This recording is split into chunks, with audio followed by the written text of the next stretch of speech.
Monsieur Giraud, je sais qu'il avait entendu quelque chose. Oui, parce que j'étais en apprentissage à ce moment-là chez Monsieur Daubord. Vous m'aviez dit que Pierrette, sa fille, Eh ben, elle est malade. Ah, bon. Désolée. Parce que ça aurait été des retrouvailles de près de 40 ans, Bon, puisqu'il a commencé apprenti menuisier chez Monsieur Daubord. Chez Monsieur Daubord, Voilà. qui était menuisier au Violette à Neuvy, ça c'est plus. Et il avait un petit bout de vigne à Moulins, au lieu dit Moulins. Et on s'en allait à la vigne le matin. On avait rencontré un voisin, le père Pornin, Maurice. Et puis tout d'un coup, on a entendu, on pensait que c'était... D'ailleurs, mon patron, Pierre, disait, je pense que c'est mon collègue René Courteau qui était auprès là-bas, ça doit être lui qui cogne. Et puis le père Pornet, qui avait fait la guerre de 14, lui, il a dit non, ça c'est pas René, ça c'est la mitrailleuse. Et c'était la mitrailleuse, en effet, effectivement, des Allemands à Jeux-les-Bois. On était quand même à 9 km. Hein. Alors, moi je vais vous lire un texte d'un monsieur, je ne sais pas son nom, les laboureux du 12 juin 44. Monsieur Champagne, non? Je ne sais pas, je ne vois pas la signature. Il est question d'une maison qui a brûlé.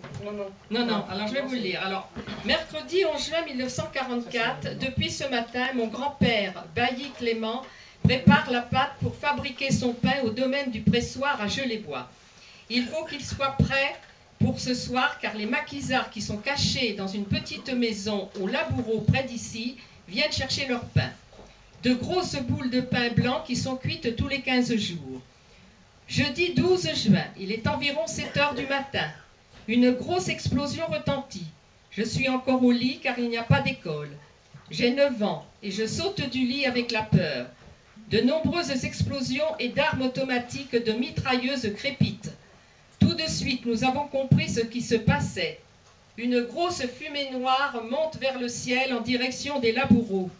Les coups de feu et mitraillages continuent. Plusieurs fois dans la matinée, des sections d'une douzaine d'Allemands passent à la ferme et demandent si nous n'avons pas vu des terroristes, nom donné aux maquisards par les Allemands. Une section a été très agressive et nous a fait sortir de la maison et aligner le long du mur. Grand-père a été pris à part avec une mitraillette dans le dos. Il a dû faire le tour des pièces et étables de la ferme. J'avais très peur car je savais où étaient cachées des armes.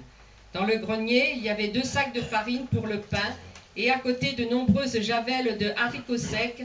Dessous étaient cachés des fusils Lebel et de nombreuses cartouches. Les Boches ont donné des coups de baïonnette dedans. Par chance, ils n'ont pas touché le métal. Dans un petit bahut dans ma chambre était caché un gros pistolet automatique avec chargeur. Ce pistolet avait été laissé 2 jours avant par une personne qui partait rejoindre De Gaulle en Angleterre. Le Boche avait vidé ce bahut morceau par morceau. C'était que du linge sale et dessous des vieux journaux.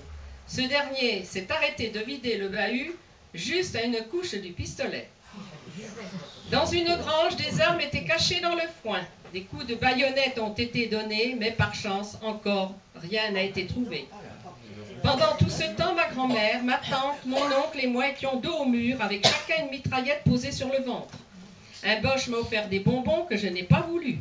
Il voulait que je lui dise si j'avais vu des terroristes, si nous cachions quelque chose. J'ai toujours répondu non, et celui qui tenait la mitraillette me faisait de plus en plus mal. Il menaçait de tuer soit ma grand-mère ou ma tante si je ne disais rien. Du haut de mes 9 ans, je savais très bien que si je disais quelque chose ou s'il découvrait quelque chose, nous serions tous tués. Ils sont sortis, nous laissant tous apeurés. Nous l'avons échappé belle.